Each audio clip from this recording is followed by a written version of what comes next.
the agenda, starting with roll call, which might prove to be the hardest part all day. So let's see. Today we have Harry Tricani is on, and Maria, Skip, and Joe, Alfred, Will. Okay. I see Mike Travato now. Are you on, Mike? Yes, I am. Great. And did I miss anyone? Okay. For minutes of meeting in the past, Dan Hort had been taking the minutes of the meeting. We fell behind on some of the Zoom. So I would propose that I will do a draft of the notes of meeting and I will send them out for review, before we finalize them. So I would encourage people to make their own notes so that when they get the review copy, they can update it, correct, whatever.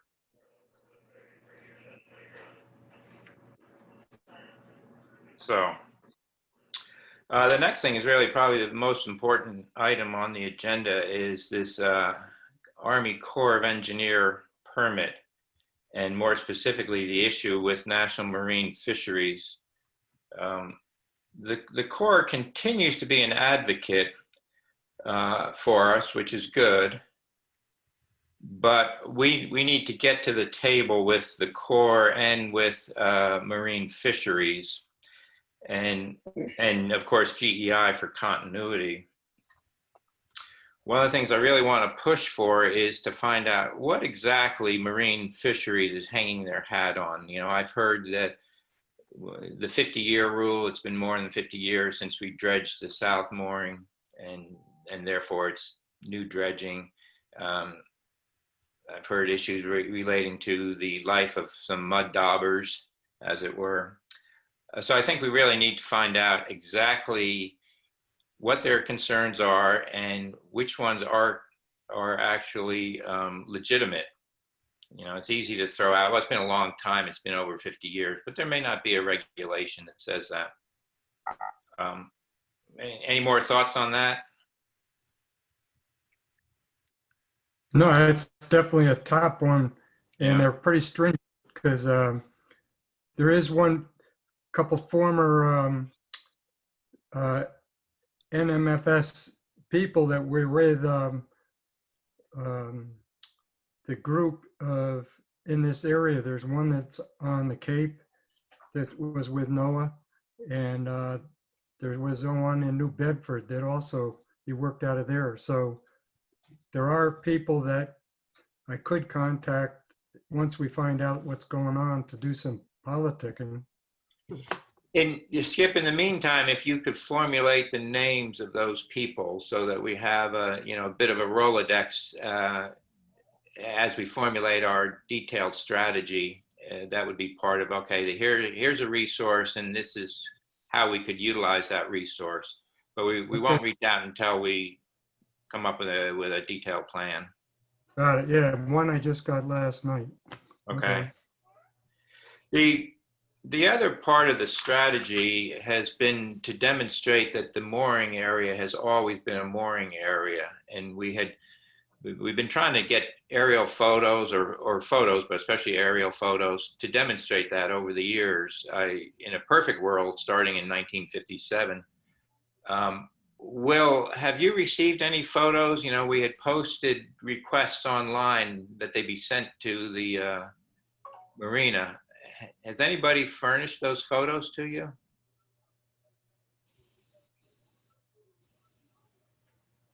All right, only the one that you have so far. Otherwise, we haven't gotten any more photos. As far as records go, I do have a paper list going back, when was it, 1982? Yeah. 82. That's the earliest one I found so far. Well, Okay. Well, 82 is good. And what does that list demonstrate? The application date, the accepted date, tag numbers, the name, boat size, who it was serviced by, and their location on our grid in the mooring field. Okay, great. And that location would confirm that it's in the South Mooring. Correct. Great. excuse me. The reason we have that though is because in order to get dredging, the town actually had to start a program. And that's why that came in 1982, to show that we were using, the town was in charge of the dredge area. Prior to that, all you did was pay the town and put your mooring in where you wanted to. So this was basically the beginning of how we got to today through regulations. Okay, I think we can do a little write-up in that regards, Alfred, that says, you know, that it just reiterates it was a change in regulation, and obviously prior to that, we were using it as a mooring area. So, Will, are those records in a form that you can share with the task force after this call? Yeah, I just have to unstaple them carefully and copy and scan them. Okay, if you would take on that task, and then we can review it and come up with presumably introductory description as to what this demonstrates, and the fact that it began in '82 consistent with a change in policy or a change in state requirement, whichever is appropriate.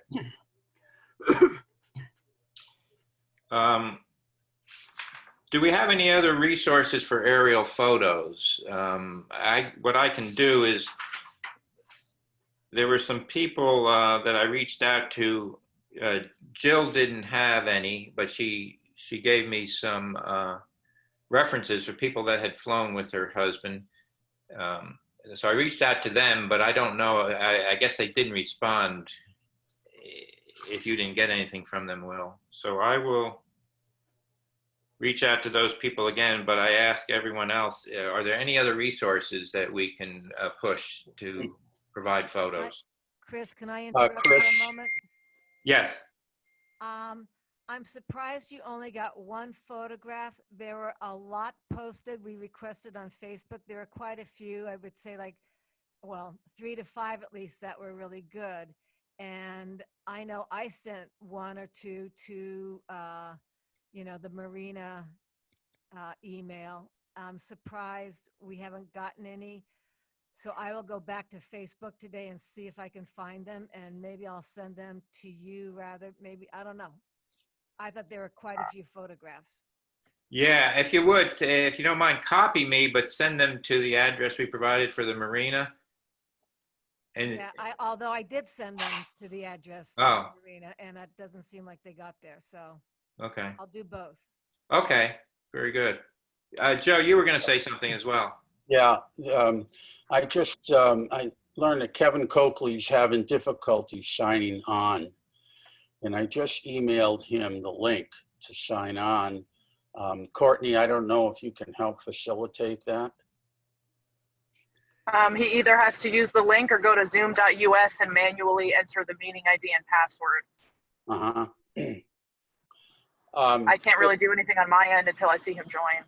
Okay. Chris, to follow up on resources, as we know, Russell Titmus and Alyssa Richard, the engineers, were at that time with Bourne Consulting, now a part of GEI Engineering, did major work to secure the state permits. And I think there's a strong likelihood that in their work, they would have documented the existence of Area 2 as a viable, long-time working mooring field. And if that documentation does contain that information, which I would think it would, I would think that that would carry a good deal of weight in our efforts to convince Marine Fisheries that it has been a long time established mooring field. And last time when we met, when the task force met, I think you indicated you were going to reach out to Russell and Alyssa to see if we can receive copies of that documentation so we can determine how valuable the documentation would be to achieve our goal. So perhaps you could fill us in on that. Yes, I will do so. Alyssa was supposed to be putting together a compendium of documents, but I'll be very specific when I follow up that it needs to include anything that references and demonstrates the South Mooring Field was indeed a South Mooring Field, back in the earliest of times. I assume the timeline on this would be back when we were dredging. When was that? 80, 90? For Area 2? No, Area 2 was 57, I guess. Right, yes. The last time was 2001 and 2. 2001 and 2, okay. Okay, I will follow up with Russell and Alyssa on that. Chris, one other possible source of aerial photos is the town's assessing maps are based from a photo flyover. And the company that used to do that is called Call East, COL-EAST. I don't know if they are still in business, and I don't know if their flyovers go back as far as you're looking for, but they're another possible source of aerial photos. I'm sorry, Harry, can you spell their name again? It's COL-EAST. I don't know if they still exist. It's been, I have never dealt with them myself. Would we have those same things in our town record somewhere? We do have old assessing atlases going back at least to the 60s. They're down in the vault somewhere.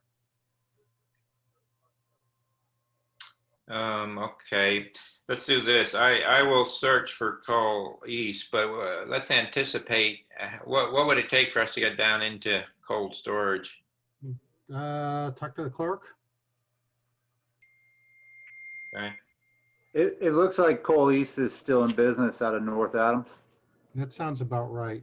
Okay. So I don't know whether they would have anything going back that far. I seem to remember that some of the earlier assessors atlases were not photo based, but it's worth checking. What's the date we need to go back to? 57? Okay. If you can't find them there, I'll talk to Dick or Chet, because when they were doing the surveys and we had to prove where roads and stuff were, they had some source they went to for aerial photos. I think they're in every 5 years. That's the source. Okay.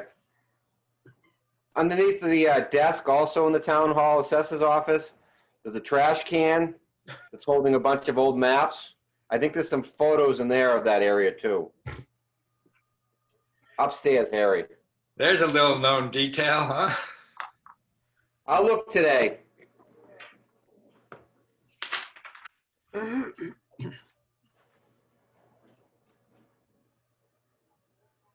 Okay. That's all I had about the permit and marine fisheries, other than to reiterate that I will, with GEI and Army Corps, we need to get a seat at the table, and so I will push them for that. Again, all that driven so that we truly know what the issues are with marine fisheries. Also, I've heard anecdotally anyway that Army Corps doesn't have to have marine fisheries concurrence. Naturally, they like to have it. And I don't know if that's fact or fiction, but we need to find that out also.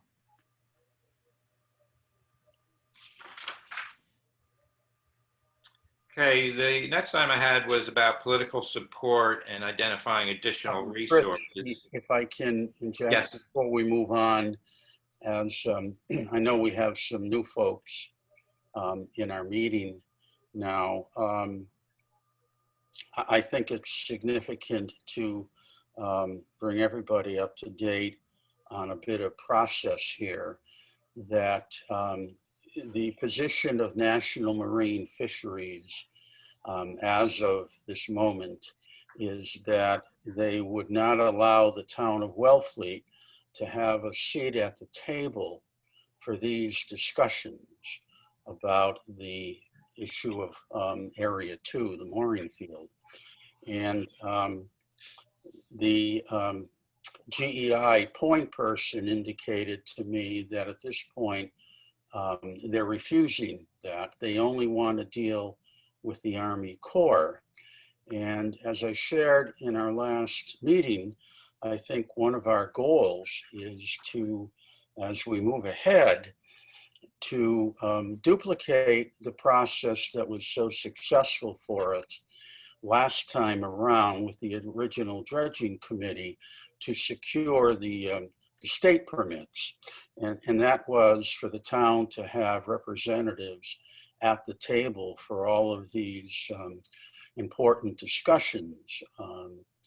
And when I talked with Dan Robbins over a month ago, he concurred that that was a major goal. And he was working through the Army Corps to try and convince National Marine Fisheries to open up the process and to allow GEI and the town to have representatives at the table. So I think it's important to keep that in mind. That just Yeah, reinforces my belief that this is a political problem to a much greater extent than it is a legal problem. In that context, Chris, do you want me to share with everybody my recent conversation with the town's lobbyist in Washington, D.C.?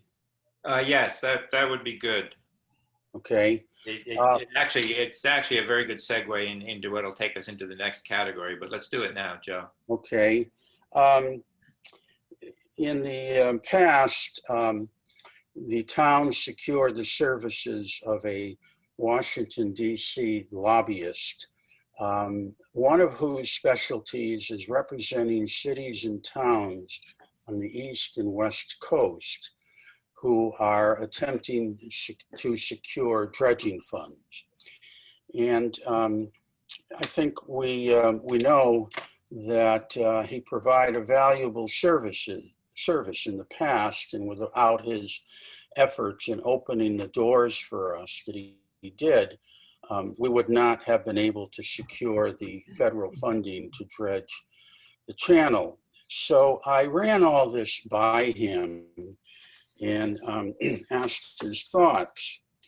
And he told me that in representing the cities and towns he has, the number one problem agency has been National Marine Fisheries, that they have joined the trend, the recent trend of other agencies to force mitigation in the process in order to receive payment, and they've been very difficult to deal with.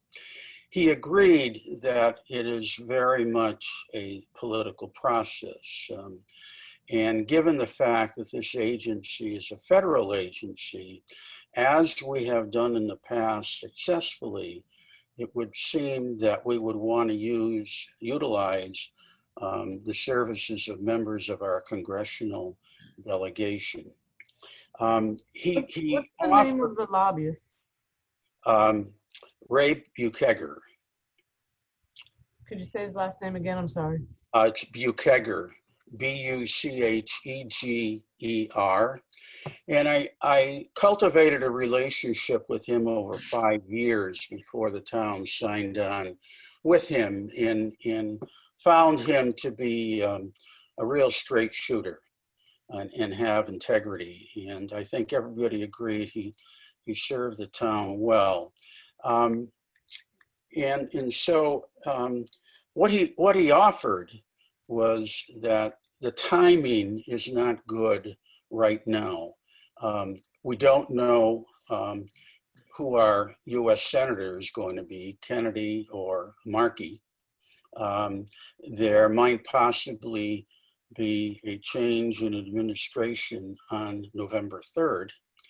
So he recommended that we continue the present path of working with GEI, the Army Corps, and in trying to get a seat at the table with National Marine Fisheries.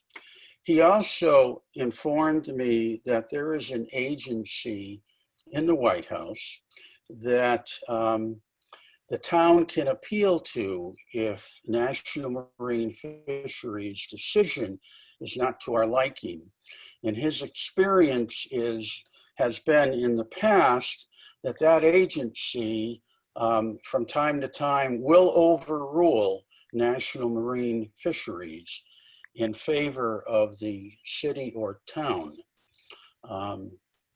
So his recommendation is to pursue the present course, but on the political end, to wait until after November 3rd.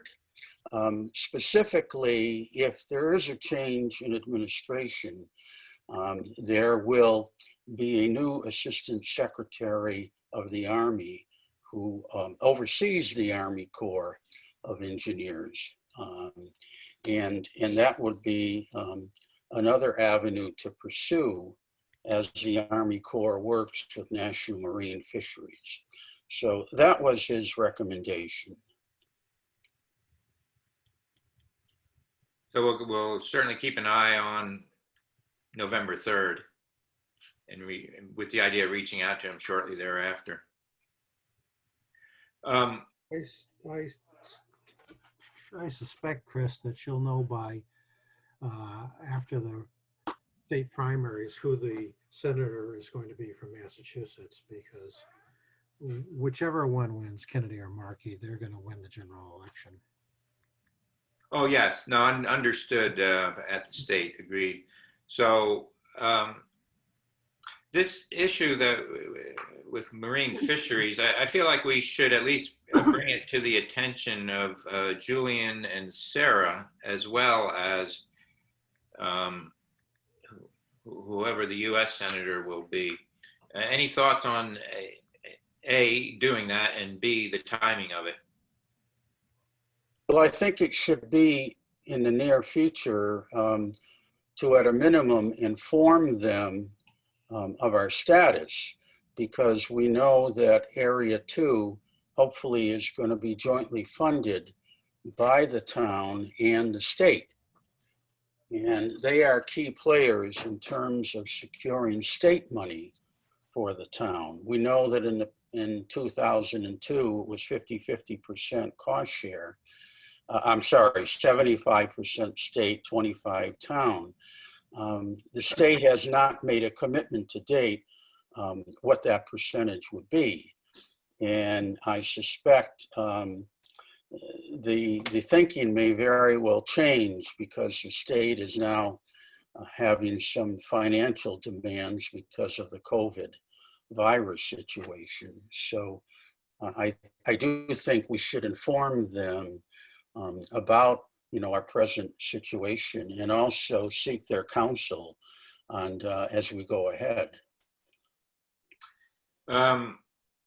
This is what I propose. I can draft a letter for review amongst us with the idea that it would go to Julian and Sarah Peak. My question is, what about Bill Keating? Where should he align on this so far as being kept up to date?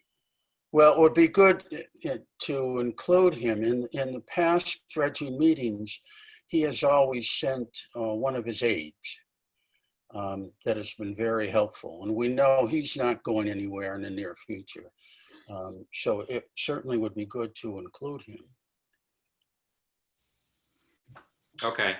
So as a follow-up action, I'll draft something. I'll circulate it among, when I say the committee, I'm talking about the people on this call, so that we can edit it accordingly, come to agreement on the distribution, to whom it should even be addressed versus copied, and the timing for sending it. So that would be good. That would be good. Okay. Okay, let's move on to piggyback dredging, and specifically the RFP documents. Dan Robbins had some personal issues, and so he fell behind on his task for the RFP.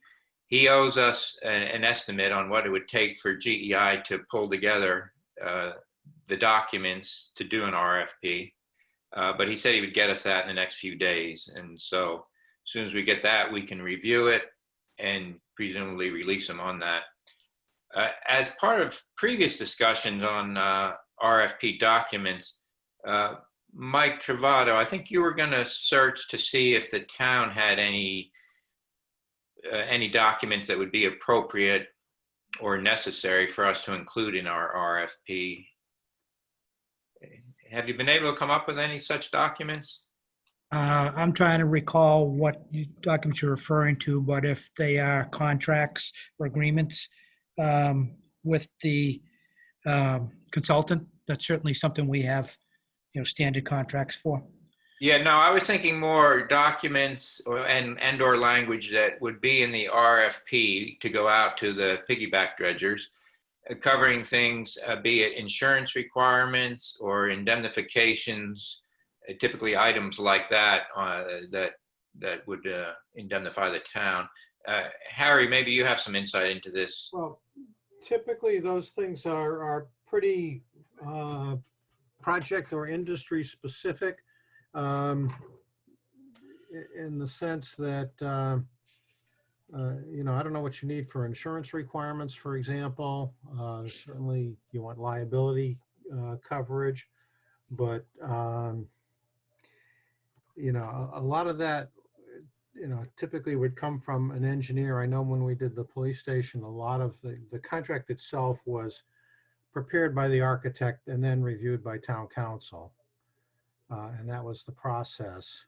Okay, well, we can mirror that. And when I did speak to Dan Robbins previously about the documents, he indicated that, their library, as it were, would have such documents. At that point, we might want to tweak it with the benefit of town council in terms of certain language or certain insurance coverages. So we'll pursue the documents through GEI with the idea that we would review them and have them reviewed by the appropriate parties. I think that we could also get a copy of Hingham recently did a piggyback dredge. We could probably take a peek at their documents and get an idea. Oh, okay. Do you know someone there, Will? Yeah. If you would, reach out and see what we can get. Yeah. Yeah, Chris, I would concur with Harry that GEI would typically create those documents for us. And, we certainly would review them in-house, through council. Okay. And then likewise, GEI owes us an estimate on or a pricing proposal to provide the clerk of the works during what would be the piggyback dredging, if we're able to do some of it still this season. So again, Dan Robbins said he would get that out in the next several days. The other thing I want to keep an eye on is for us, the town, to issue an RFP. What are the requirements for a public advertisement? What's the timeline so we don't lose the clock? Yeah, again, we certainly would work with the consultant on that, for that. So I would certainly defer to GEI on what they feel is a proper timeline to get this out. That's certainly need a certain amount of notification on this, but, I would certainly defer to them and see what they think is proper. Well, I'm more concerned with, in order to comply with, municipal procurement procedures, what does that tell us, and what is that requirement? The requirement, absent those procurement policy requirements, contractors can be pretty responsive, keeping in mind that everyone's going to know that the incumbent who's doing the channel dredging has a leg up. So they're not going to put a lot of time into a proposal. But nonetheless, if we have to advertise it X number of days in advance, that's what I'd like to find out. Yeah, without looking at the at specifics of that through the procurement laws, I think typically it's usually a couple of weeks minimum that something like that would need to be posted. But I'm not 100% sure on that, but I'll look. Okay, so yeah, if you would, and then let us know if we're looking at a 30-day or 45-day or whatever, just so we can pencil in and make sure we don't lose the clock. And bear in mind, you have a posting requirement, you have a publication requirement, and you have a publication in the Massachusetts Register for projects like this too. And there are some lead times to getting notices in the newspaper and in the Massachusetts Register. So, so if it's a 14-day notice, for example, you really have to pull the trigger maybe a week and a half before that. So be sure to build that in. Right. So, Mike, you'll research those various steps and the durations? Yes, Okay, we'll make sure that it's consistent with state procurement laws. great. Okay, on the channel dredging, I spoke with Craig Martin, I guess maybe about 2 weeks ago. He anticipates there will be a kickoff meeting with Cashman, the successful bidder for the channel. You know, historically it would be in person, but given the circumstances, Craig thought that it would probably be a virtual meeting, and he will let us know so that the town can participate in it. So stay tuned for that. On public outreach, there was a document that was circulated, again, a draft document for review, comments. 2 questions. Does anyone have any comments and updates to it that we should incorporate? Could someone email me a copy? Yes. I'll look at it over the next couple of days. Yeah, I will send it to you. Is your address online, Maria? Should be. Or is it in the invite, maybe? No, I don't think so. But it's the standard format, maria.broadbent at wellfleet-ma.gov. Oh, okay. Thank you. Sure, I'll do that. Chris, I didn't get a copy either, if you could send one. Okay. So I actually, you know what, I'll make distribution to everyone just for convenience because it's been a couple of weeks, but specifically to Joe and Maria, but I'll include the others. And then the second part is easier to comment back to everyone that way. Excuse me? I said it'd be easier for everyone to see everyone's comments. If you Yes. Yeah. Track changes, if people can do that, is always appreciated. The other thing is, let's assume we get some comments and we finalize it. The question is, what do we do with it and who has the lead on it? The target group is primarily the people in and around the marina or I'd say the shellfish community. So any thoughts on how to disseminate the information would be appreciated, along with any comments to the document itself. And Will, what are your thoughts on that, especially since your community is the main users? They ask me every day. They all come down and ask every day. Right. They're all constantly in the loop anyway. Any kind of posting up here of the process in the sandwich board that we have out front would be good. Otherwise, you know, they're gonna come here and they're gonna drive by and they're gonna see what's going on every day. Sure. Chris, I think there are 2 excellent resources that can be utilized for that. One would be the email list that the harbor master has, where the leases annually are sent out and other notices to the 450 holders of slips and moorings. So the document could be sent out to all of those folks.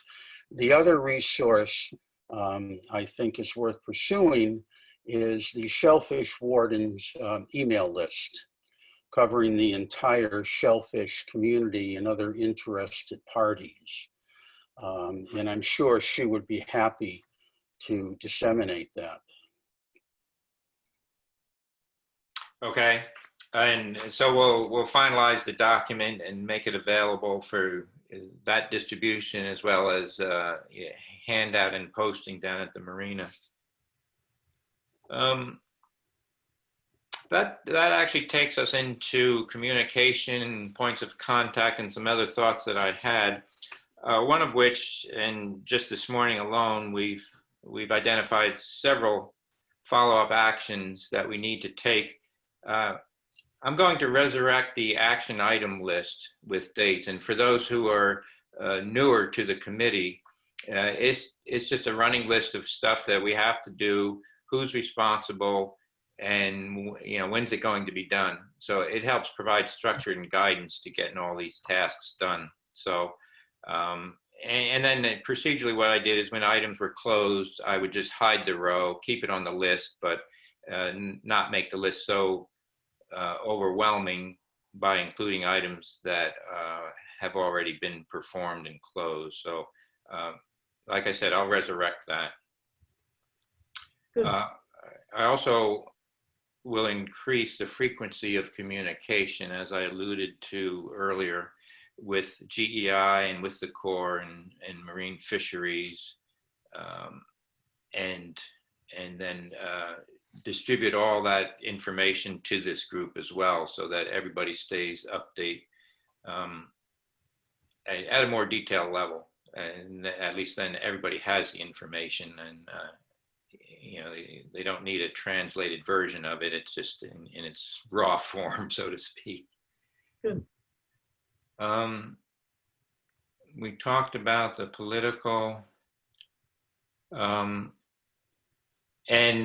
so the other advantage in increasing the frequency of communication and then also sharing that communication with everybody, it will establish a single point of contact, so we don't confuse people such as GEI or Corps of Engineers. We'll have a single point of contact, which, like I said, I will contact these people and I will keep everybody up to date, so everybody's current. So Chris, you would be that single point of contact from these various folks at these agencies and then disseminate the information out? Yes, that's what I envision, Joe. Yeah, absolutely. Mm-hmm. Yeah, I know when I had that one conversation with Dan Robbins a month ago, he indicated that he was corresponding with several people within the town, and it was a bit frustrating and a bit convoluted. So I think it would be very good and it served us well in the past to have a single contact person to notify those folks that they would channel everything to you, and you would then disseminate it for all of us to have discussion about it and formulate a plan each step of the way. Yes, okay. That was pretty much what thoughts I had on the agenda. One other item, the next meeting, I would think we would want to have, as soon as we get the proposals from GEI, so I would envision we would have another call, probably a shorter one, but in the next 7 to 10 days. So as soon as we get updates, I'll schedule a meeting. And based on previous, it seems like morning meetings are better for people, such as 9 o'clock. Yes, for me anyway. Anyone else? Everyone I'm going to be back to schools next week, so morning meetings are going to be tough unless I have the period off. Yeah. Which is fine. Okay. Okay. Anything else for this call from anyone? Can you hear me? Yes. So I'm sorry again if I was late and you spoke about this at the beginning. I think it would be a good idea if both or either Mr. Turkanian and Mr. Aberdale we're the liaisons with the marine fisheries, with the powers that be to get through this next permitting phase, because they both have extensive knowledge of the town's history of dredging, and kind of know the ins and outs. So is that something we want to make official, or how do Joe and Harry feel about that? Or maybe Joe and Harry can talk about it amongst themselves. Yeah. Well, I think that's a good idea. I think that's a good idea. I'm most willing to join with Harry to serve in that capacity and channel everything immediately to Chris so the committee can get it. I've also, helped to spearhead the political end of it in the past, and am willing to help out with that as well. Yeah, and I think next steps will be determined to a great degree by what we learn about marine fisheries and what their requirements are. So, and how we approach them, because it may be political, it may be legal, it may be a mix. And just to be clear, I made those comments to Alfred and to Janet. My status as an attorney is I am officially retired with the Board of Bar Overseers, so I can't practice law. So I can be an advocate for somebody, but everybody has to understand that you're not getting legal services, and those requirements and standards won't apply to to what I do. I'm just another guy. But you'd be willing to offer an opinion? Oh, sure. I'm certainly happy to contribute what I can to this process. It's just that caveat I think needs to be out there, so no one's operating under a misunderstanding of what I'm doing or not doing. Okay, understood. Thank you. Harry? And if oops, I'm sorry, I'm cutting in, Will. And I briefly, Maria is off the meeting now, but if there's something you need, be it a consultant fee or something like that, you can certainly bring it up to Maria. We talked about that yesterday too. We'll put that aside for the time being. Okay, thank you. Harry, it's Alfred. I wasn't looking for the lawyer part of it. I was looking more for because you are a lawyer still, trust me, we all know that. Mind-wise, certainly. It was the fact that the negotiations with Joe and everybody else, that's what I was looking for you, more of as a history, not as somebody to go to court. Yep. So maybe I misunderstood, or you misunderstood my conversation. Nope. But I mean, I was hoping that you would participate, certainly as a consultant if necessary, but because you have the history with Joe and the rest of them that goes back further than I do, negotiating with the people. I know what happened. I'm not so sure how we got there every time. Mm-hmm. And that's what I'm hoping you can certainly. Okay, I'll certainly happy to do that.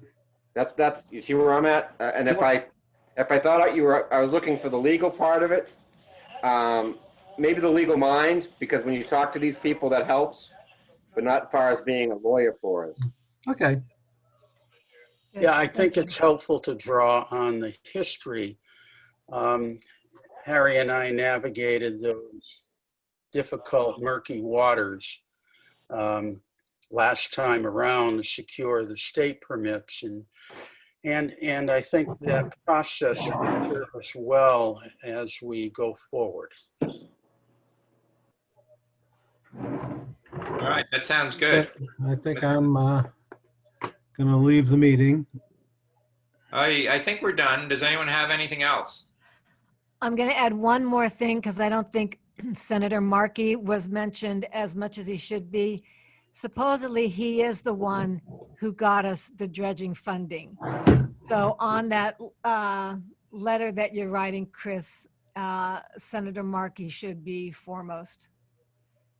Yeah, just a little bit of history so everybody knows. The last time around, Senator Markey chaired a congressional subcommittee which had to approve and forward the nomination of the Assistant Secretary of the Army, who oversees the Army Corps of Engineers. And the previous person in that position under the Obama administration was a woman named Jo Ellen Darcy, born and raised in Framingham, Boston College graduate whose parents had a home on the Cape. She was replaced with a new administration with a former congressman from Mississippi.